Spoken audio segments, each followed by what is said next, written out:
নমস্কার, গোয়িং মাইলসের সকল দর্শক বন্ধুকে আবার আমার চ্যানেলে সকলকে স্বাগতম জানাই। বেরিয়ে পড়ছি, একটু সন্ধ্যে হয়ে গেছে, তারাও আছে।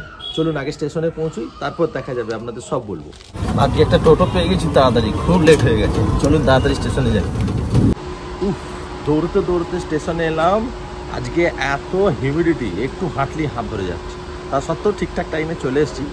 যাকে সে কথা, আমরা যেখানে যাব আজকে সেটাই আসি, কাজের কথায় আসি। আমরা আজকে অ্যাকচুয়ালি যাচ্ছি আবার পুরী, কিন্তু সময়টা আর জায়গাটা দুটোই লক্ষণীয়। এখানে আমরা পুরীতে যাচ্ছি ঠিক রথ আর উল্টো রথের মাঝখানে। মানে আমরা জগন্নাথ দেবকে কোথায় দর্শন করব? মাসির বাড়ি গিয়ে। লোককথা অনুযায়ী এই মাসির বাড়িতে জগন্নাথ দর্শন করলে নাকি একটু বেশি পুণ্য পাওয়া যায়। যাই হোক, আমরা যাব সেখানে মাসির বাড়িতে জগন্নাথ দর্শন করতে। প্লাস আমরা এবারে যেটা জগন্নাথ দেব যে স্নানযাত্রার পর থেকে রথের মধ্যে যে জায়গাটায়, যে সময়টা আর কি অসুস্থ থাকে, সেই সময়ে উনি যেখানে শুশ্রূষার জন্য যান, কথিত আছে, সেই জায়গাটায় যাব। সেই জায়গাটার নাম হচ্ছে আলারনাথ। চলুন তাহলে, ট্রেন এসে যাবে এক্ষুনি, উঠে পড়া যাক ট্রেনে।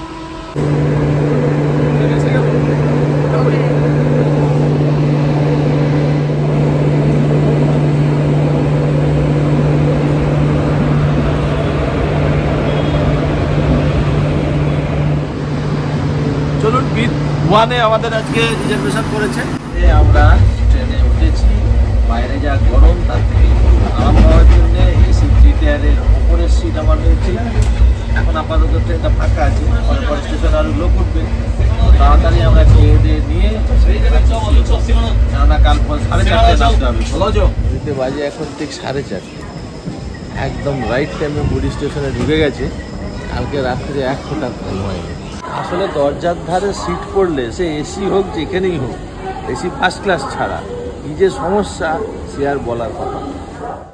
সত্যি বলতে কি, জগন্নাথ দেব যদি না টানেন, তাহলে এইভাবে হঠাৎ পুরীতে আসা কারোর পক্ষেই বোধহয় সম্ভব নয়।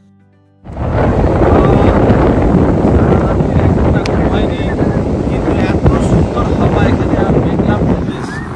যদিও চটচটে গরম আছে, সমুদ্রের ধার থেকে এগিয়ে গেলেই গরম হচ্ছে, কিন্তু এখানে এসে যেন একটা স্বর্গীয় আনন্দ। এখন বাজে সকাল 7টা, টিকিট করবো, তারপর সোজা পাশে উত্তরাতে আসি।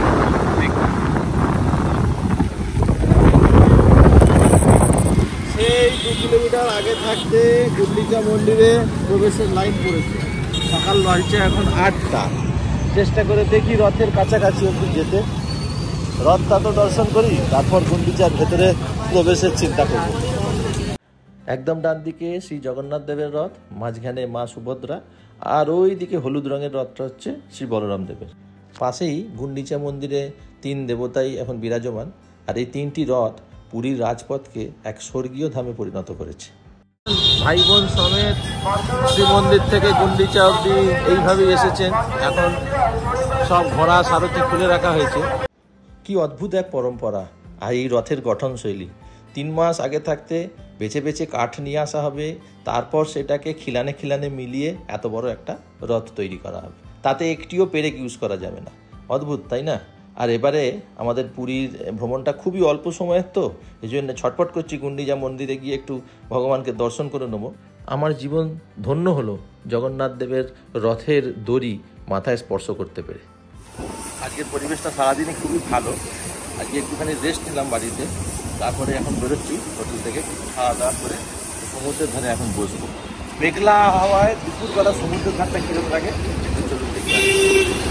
খাওয়া দাওয়ার পরে আমরা একটু সমুদ্রের ধারে এলাম। আজকে যেহেতু রোদ্দুরটা নেই দুপুরবেলা, বেশ সুন্দর পরিবেশ, তো ভাবলাম একটু যাই, বসি। অনেক যতটা বেশি সম্ভব সমুদ্রের ধারে বসা যায় আর কি। কিন্তু একটা জিনিস লক্ষ্য করছি, বিগত কয়েকবার এসেও আমরা লক্ষ্য করেছি, এক তো এখানে এক নীল রঙের এক ধরনের জীব উঠেছে, যেটা হচ্ছে নীল জেলিফিশ বলা। সেটা খুব সাংঘাতিক। আমি এখানে অনেক কটা ছেলেকে, বাচ্চা ছেলেকে আমি দেখলাম সমুদ্র থেকে দৌড়ে চলে আসছে চেঁচিয়ে, কেঁদে কেঁদে। কেন না, ওরা হাতেতে বা পায়েতে কোনো একটা জায়গায় নীল জেলিফিশ, খুব কষ্টকর। তার থেকেও বড় কথা, এই সমুদ্রের এখন যা জলরাশির পরিমাণ বা জলের যা তেজ, এটা প্রচণ্ডভাবে রাফ হয়ে গেছে। এখানে চান করা খুবই দুষ্কর। দেখুন, আমরা এখন বসে আছি দুপুরবেলার টাইম। দুপুরবেলার টাইমে কিন্তু কোনো সময় একাদশী বা পূর্ণিমা ছাড়া এরকম সমুদ্র হয় না। আজকে নর্মাল ডেতে সমুদ্রের কিন্তু খুব রাফ রূপ, এবং যার ফলে অ্যাক্সিডেন্টও প্রচুর হচ্ছে। তাই পুরীতে যারা আসছেন দর্শনার্থীরা তাদেরকে আমার অনুরোধ যে একটু সাবধানে সমুদ্রে নামবেন বা বেশি ডিপে যাবেন না। প্রথম তো জলের ধাক্কায় একটা শরীরের কিছু ক্ষতি হওয়ার সম্ভাবনা, দ্বিতীয়ত এই নতুন যে জীবের আবির্ভাব ঘটেছে সেটা এখনো রয়েছে, যেটা হচ্ছে নীল জেলিফিশ, সেটা যেখানেই লাগছে শরীরের বিষের মতন যন্ত্রণা হচ্ছে।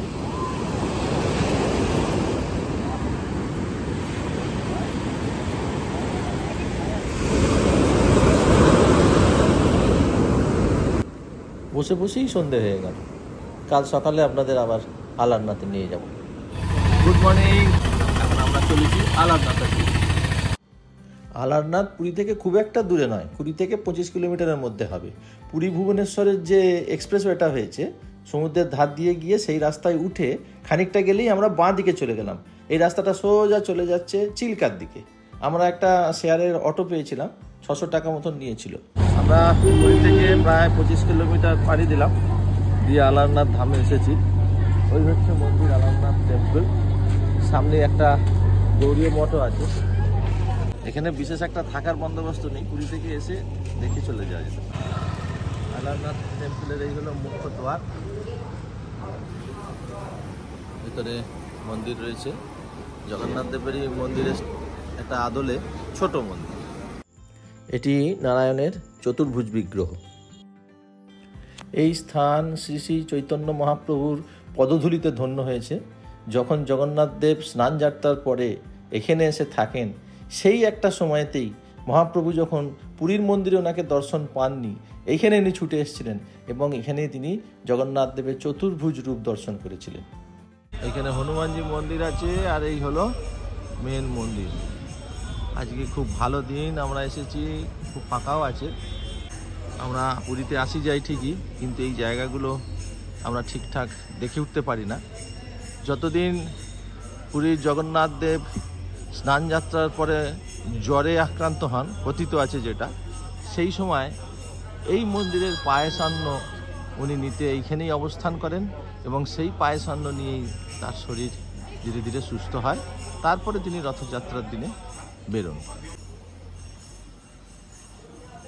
এই সময় সুযোগ তো পাওয়া যায় না, এই মন্দিরের আমরা একবার প্রদক্ষিণ করে নিই, খুবই ভালো লাগবে এখানে আসলে।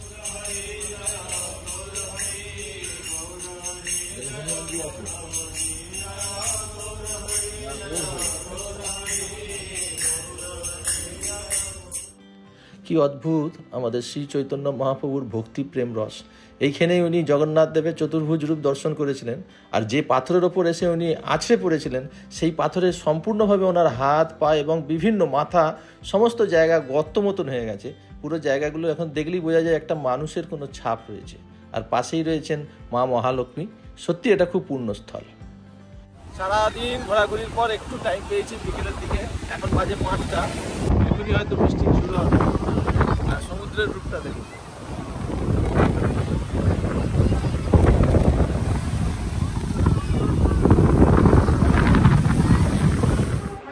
পরের দিন সকালেই আমরা ঝটিকা সফর শেষ করে বাড়ি ফেরার উদ্দেশ্যে পুরী স্টেশনে আবার পৌঁছে গেলাম। এবারকার মতন আমাদের পুরীর যে ছোট্ট একটা দুদিনের ট্রিপ ছিল শেষ হলো। উল্টো রথ এসে গেছে, রাতের কোনো ট্রেনেতে সিট পাইনি, যার জন্য ধৌলিতে আমাদের বুকিং করতে হয়েছে। সিটে আমাদের বুকিং। আশা করি আমাদের এই পুরী এবং তৎসংলগ্ন আলারনাথের এই ছোট্ট উপস্থাপনাটা আপনাদের ভালোই লেগেছে। ভালো লাগলে অবশ্যই লাইক করবেন আর অনেক অনেক শেয়ার করবেন আমাদের উৎসাহ বর্ধনের জন্য। আমরা যেখানেই যাই চেষ্টা করি সেখানকার তথ্য আপনাদের সামনে তুলে ধরতে, তাই চ্যানেলটা সাবস্ক্রাইব করে নেবেন আর অবশ্যই কমেন্টে লিখবেন কেমন লাগলো। আবার দেখা হবে।